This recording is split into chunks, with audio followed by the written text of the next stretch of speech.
relaksasi seperti detak jantungnya turun dan otot lebih rileks. Namun efek sampingnya tetap dipengaruhi oleh kedalaman napas dan kondisi masing-masing. Baik, atas jawabannya Jihan, ada jawaban lain? Ya, baik, silakan Mas Khalid. Ya, jadi apa yang terjadi pada kita saat kita berdoa tentang kekuatan. Nah, saat kita bernafas cepat, itu mengeluarkan udara yang lebih banyak dari biasanya. Akibatnya ada CO2 dalam darah itu akan menurun sehingga keseimbangan darah itu menjadi lemah. Dan perubahan ini membuat kita mengganggu fisik, kesemutan, dan merasa tidak nyaman dan jantung kita juga akan berakibat dengan kelanjutan. Baik, terima kasih atas jawaban singkatnya anak-anak. Jadi di sini hari ini kita akan belajar menggunakan model pembelajaran Bukti. Dan di mana model pembelajaran Bukti ini menekankan proses pencarian dan fenomena secara mandiri yang dilakukan oleh peserta didik. Adapun tujuan utamanya yaitu mengidentifikasi perubahan frekuensi pernapasan pada berbagai tingkat aktivitas fisik, merumuskan masalah dan hipotesa terkait mekanisme perubahan frekuensi napas. Yang ketiga yaitu melakukan eksperimen sederhana serta mengumpulkan dan menyajikan data dalam tabel grafik. Keempat itu menganalisis hubungan aktivitas fisik, kebutuhan oksigen dan respon fisiologis sistem pernapasan. Yang kelima yaitu menarik kesimpulan ilmiah serta mengkomunikasikan hasil secara jelas dan bekerja bersama dalam kelompok. Itu tujuan pembelajaran hari ini ya. Jadi itu ada satu eksperimen nih. Jadi masing-masing orang itu silahkan berlari di tempat selama 30 detik ya. Jadi lari di tempatnya itu yang mulai ya. 1, 2, 3. 1 ya cepat. Ya sudah selesai. Di sini ibu akan membagi kalian ke dalam dua kelompok ya. Jadi didengarkan namanya. Jadi kelompok 1 itu ada Syaima,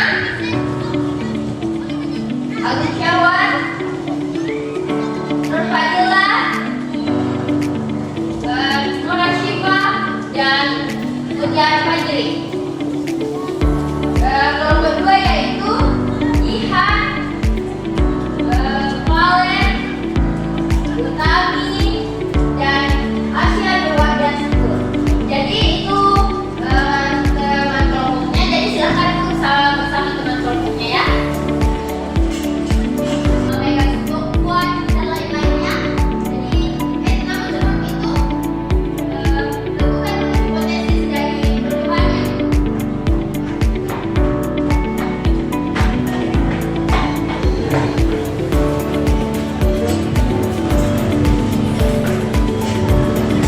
Dari pernapasannya.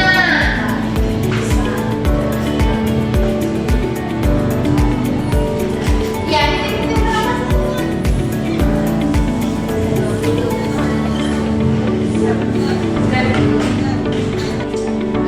silakan kalau boleh lihat, silakan naik untuk mempresentasikan hasil kelompoknya.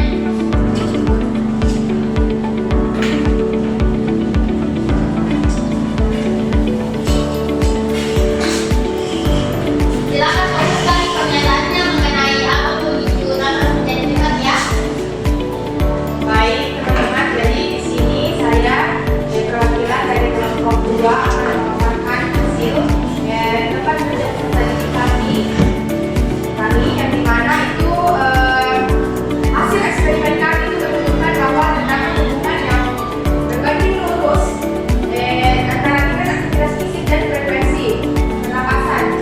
Jadi data secara empiris itu membuktikan bahwa peningkatan aktivitas dari istirahat yang dimana kita dapatkan hasilnya itu 18 nafas per menit. Kesulitan terbesar yang kelompok kalian hadapi saat pengumpulan data tadi.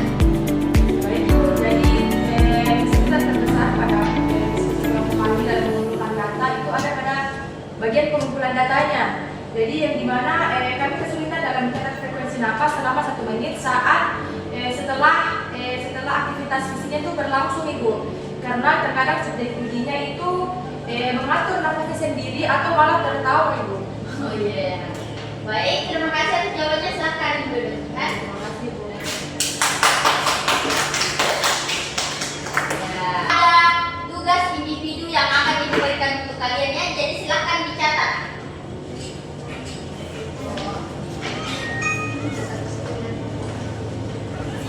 Ya, jadi sudah siap semua catatannya?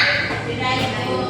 Nah, jadi soalnya itu silahkan cari informasi atau kondisi tubuh yang berkaitan dengan gangguan karbon dioksida di dalam darah.